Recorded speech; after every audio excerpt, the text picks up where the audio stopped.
Bonjour à tous, veuillez vous inscrire pour recevoir nos nouvelles quotidiennes.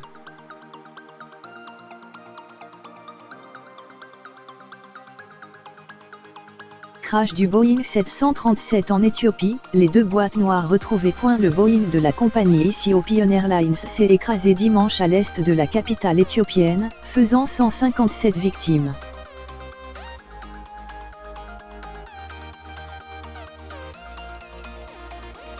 L'enquête se poursuivait, lundi 11 mars, pour déterminer pourquoi le Boeing 737 MAX 8 flambant neuf d'Ethiopian Airlines s'est écrasé dimanche à l'est d'Addis Abeba, faisant 157 morts.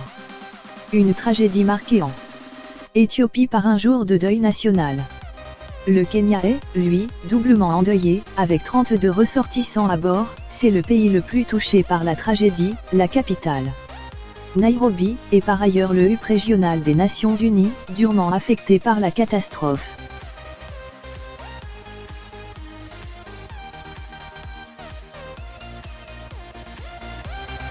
Sur le lieu du crash, dans un champ situé en dehors du village de Touloufara, à quelques 60 km à l'est d'Addis Abeba, des excavatrices étaient à pied d'œuvre lundi matin, extrayant du sol des morceaux de l'appareil, sous le regard de badauds maintenus à distance par un cordon de sécurité, selon un journaliste de l'AFP.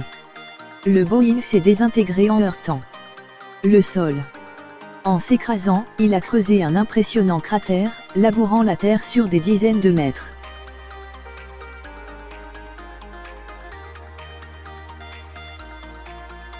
Les enquêteurs de l'Agence éthiopienne de l'aviation civile, actifs sur le lieu de l'accident depuis dimanche après-midi pour récolter le maximum d'indices, devraient être prochainement rejoints par une équipe technique de Boeing. Le PDG d'Ethiopian Airlines, Tewol Gebremariam, a indiqué que l'enquête serait menée conjointement avec des enquêteurs américains. Lundi, les deux boîtes noires du Boeing 737 MAX 8 ont été retrouvées, a annoncé la compagnie aérienne, celle contenant les enregistrements des conversations à bord du cockpit et celle renfermant les données de vol.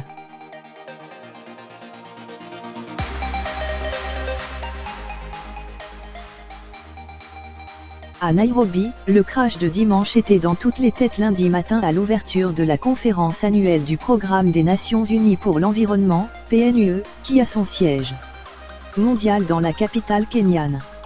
Les drapeaux des pays membres qui flottent habituellement dans l'allée du quartier général du PNUE ont été retirés, laissant seule la bannière bleue des Nations Unies hissée à mi-mât.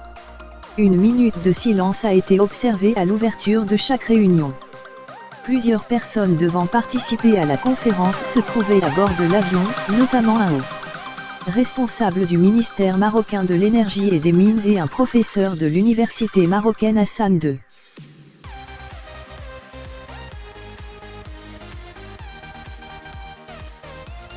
Selon Meimouna Sharif, directrice exécutive du Programme des Nations Unies pour les établissements humains, ONU Habitat, 22 employés de l'ONU ont péri dans le crash.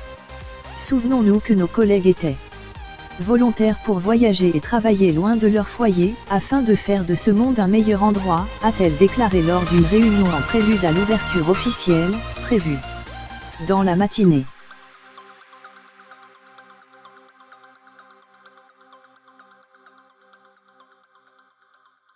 Parmi les victimes onusiennes figurent 6 employés du PNUE et plusieurs autres du Haut Commissariat de l'ONU pour les réfugiés, HCR.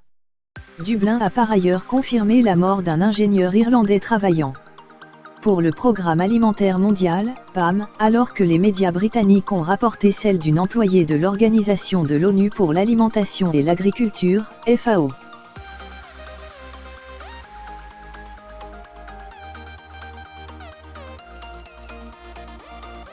Cet accident est un nouveau coup dur pour Boeing, dont le même modèle, version modernisée du best-seller 737, s'était écrasé lui aussi quelques minutes après le décollage, le 29 octobre, au large de l'Indonésie, faisant 189 morts.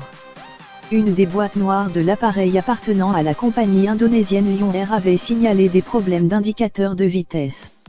Suite au crash, Ethiopian Airlines a annoncé lundi qu'elle avait immobilisé ses 6 autres Boeing 737 MAX 8, jusqu'à nouvel ordre.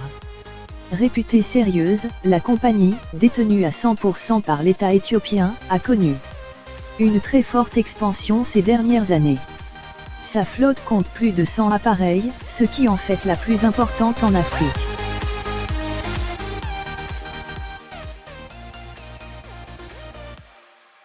Pékin a demandé lundi aux compagnies aériennes chinoises de suspendre les vols de leur Boeing 737 MAX 8. Leur utilisation pourra reprendre après confirmation par les autorités américaines et Boeing. Des mesures prises pour garantir avec efficacité la sécurité des vols, a indiqué le Bureau chinois de l'aviation civile. L'Indonésie a décidé également d'immobiliser ce type d'appareil. À l'ouverture de la bourse de New York, l'action de Boeing chutait de 12,80%.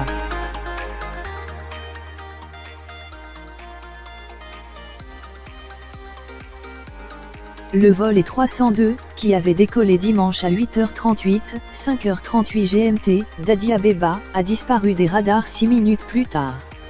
Selon un témoin, Tejane de Chaza, l'arrière de l'avion était déjà en feu lorsqu'il s'est écrasé au sol. L'appareil, livré courant 2018 à la compagnie, avait fait l'objet d'une maintenance le 4 février.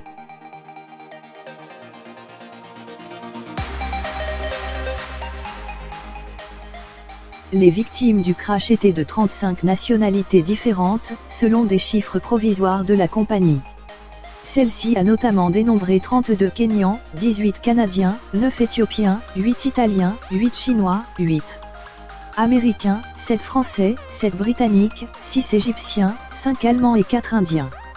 Un passager voyageait avec un passeport onusien. Le gouvernement français a fait état pour sa part de la mort de 9 Français et le parquet de Paris a ouvert une enquête. Parmi les victimes figurent par ailleurs l'épouse et les 2 enfants du député slovaque Anton Rnko, un architecte italien, un professeur d'université canadien d'origine nigériane ainsi qu'un ancien secrétaire général de la Fédération kenyane de football.